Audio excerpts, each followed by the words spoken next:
El secretario de Estado de Estados Unidos, Marco Rubio, afirmó el domingo que hubo conversaciones productivas entre funcionarios de su país y de Ucrania en Ginebra, tras el plan propuesto por el presidente Donald Trump para detener la guerra.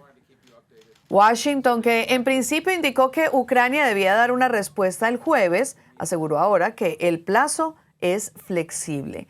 Hasta ahora nos vamos a comunicar con José Levi en Jerusalén. José, muy buenos días y cuéntanos cómo han sido esas conversaciones. Sí, bueno, vemos que aquí, buenos días, Ana María, hasta Donald Trump esta mañana en su cuenta de Truth Social, él asegura que algo bueno puede estar ocurriendo en estas conversaciones de paz.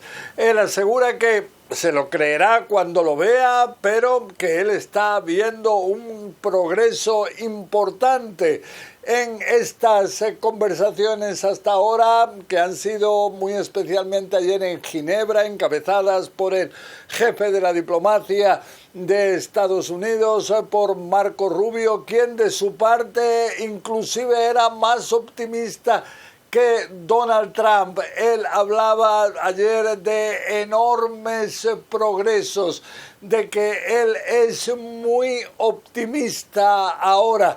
Él asegura que los obstáculos que hay se pueden superar y esto crea un ambiente positivo en estas conversaciones de paz que hubo ayer, en las cuales él estuvo con Andriy Yermak, quien es el jefe del gabinete presidencial de Volodymyr Zelensky, y también lo que dijo Marco Rubio es que efectivamente este ultimátum que había dicho hace unos días Donald Trump de que hasta el jueves Ucrania tenía que aceptar la propuesta de Estados Unidos, él asegura que se trata de algo fluido, flexible, que aquí si son unos días más también podría conseguirse entonces, pero en cualquier caso él lo que asegura es que lo realmente importante es que se pueda encontrar un acuerdo. Vemos que estas reuniones continúan en Ginebra hoy, pero más a un nivel técnico. Ayer hubo también líderes de Europa que estuvieron presentes en Ginebra, Suiza, y esto cuando lo que ahora dice también esta mañana Ursula von der Leyen, la responsable de la Comisión Europea, la presidenta, ella asegura que se han conseguido avances sólidos. Esto cuando hay que señalar que al ver la propuesta original de Estados Unidos de 28 puntos, donde estaban incluidas concesiones territoriales muy importantes a Rusia por parte de Ucrania, muy especialmente en lo que es la región del Donbass. Entonces ahora hay una contrapropuesta de Francia, Alemania, el Reino Unido, donde no están incluidas estas concesiones territoriales.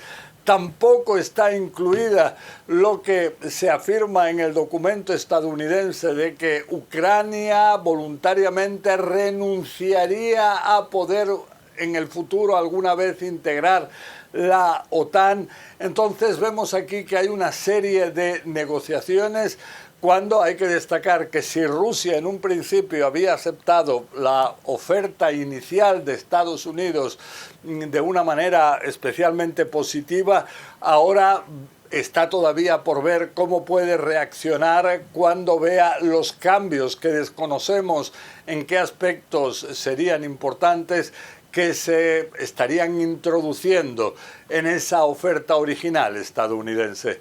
Ana María. José, ¿y cuál es la situación en el frente de guerra?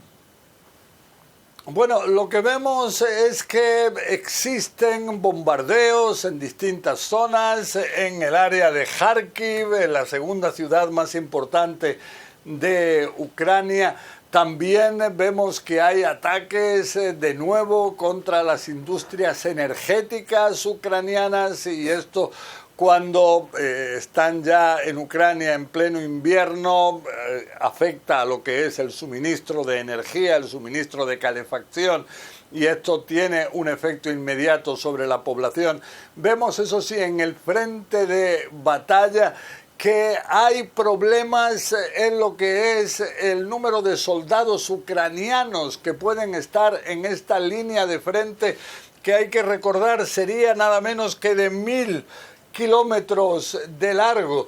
Y entonces en esa situación Rusia tiene una superioridad, ya que por ejemplo ahora en una columna que está avanzando en el Donetsk, en este área, hacia Pokrovsk, ahí participarían más de 150.000 soldados, y Ucrania se encuentra con problemas también para conseguir realistar a soldados que una y otra vez tienen que ir al frente. Entonces, este es un factor que hay que tener en cuenta, que quizás también puede influir en la mesa de negociaciones. Y el plan de 28 puntos que elaboraron los enviados de Estados Unidos y Rusia tenía una señal implícita para Ucrania. Si no lo acepta, corre el riesgo de ser abandonado. El mismo Donald Trump sugirió el viernes que a Volodymyr Zelensky le tendría que gustar la propuesta, cerrando al parecer las puertas para la negociación. Vamos a contactarnos a esta hora con Luis Alberto Villamarín. Él es especialista en geopolítica, estrategia y defensa nacional. Luis Alberto, muy buenos días. Y bueno, lo primero que a mí me gustaría preguntarte es ¿cómo afectaría a Ucrania el quedarse sin el respaldo de Estados Unidos? Buenos días, Ana María. Comenzando porque si le quita el respaldo de Estados Unidos a Ucrania, fuerza a Europa a hacer un trabajo, un esfuerzo bastante difícil de poder satisfacer, pero metería a Europa más directamente en la guerra con Rusia, y podríamos estar hablando de un conflicto mayor. Luis Alberto, en este punto podríamos decir que es realista pensar que un acuerdo será sostenible si Estados Unidos sigue presionando más a Ucrania que a Rusia. Es decir, ¿qué señales está enviando Washington al Kremlin? No, es que esto parece como una acumulación de órdenes y contraórdenes, de avances y de retrocesos sin que se concrete nada, porque no hay claridad, y así es imposible que se alcance algo que satisfaga a las partes. Es inaceptable que se reúnan únicamente Estados Unidos y Rusia a planear un acuerdo y luego con una amenaza, con una espada de Damocles.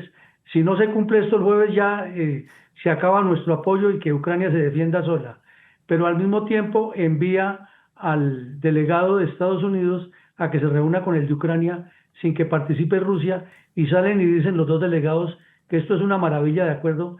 Parecería ser como una hipocresía diplomática en la cual ninguno cede, porque como lo explicaba José Levi ahora, al mismo tiempo los países más importantes de Europa dicen no, no se puede ceder en los 4 puntos, que como se decía en Ucrania, era una especie de capitulación y una satisfacción a los intereses rusos, no a las necesidades del pueblo ucraniano.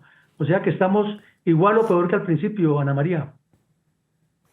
Y si hablamos, digamos, de esos puntos específicos, unos que resaltan y que hemos venido hablando a lo largo de, no sé, los últimos meses, y por así decirlo, ¿qué significa en términos prácticos pedirle a Ucrania que entregue territorios en el Donbass que considera esenciales para su seguridad?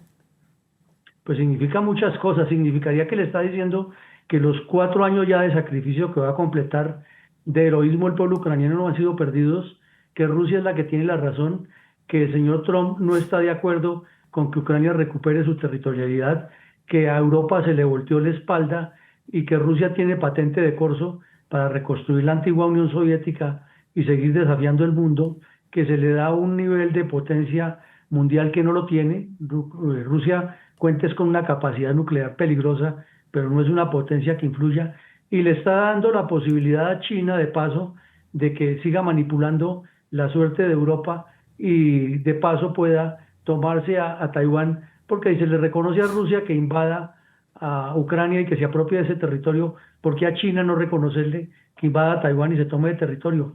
Se está jugando con candela, Ana María. Y si hablamos de otro punto, por ejemplo, ¿hasta qué punto es viable que Ucrania acepte una reducción de sus fuerzas armadas a 600.000 efectivos sin quedar vulnerable a futuros ataques rusos? Aquí hay un punto esencial, Ana María, y es que el señor Trump y sus asesores están desconociendo los rasgos culturales. Mire, mientras Trump dice que Ucrania tiene que aceptar lo que él dice porque es que les ha dado mucho y son desagradecidos, en Ucrania la gente lo mira de otra manera, lo mira al contrario. Estados Unidos es desagradecido con Ucrania, que le ha protegido al aliado europeo y ha sacrificado a su pueblo.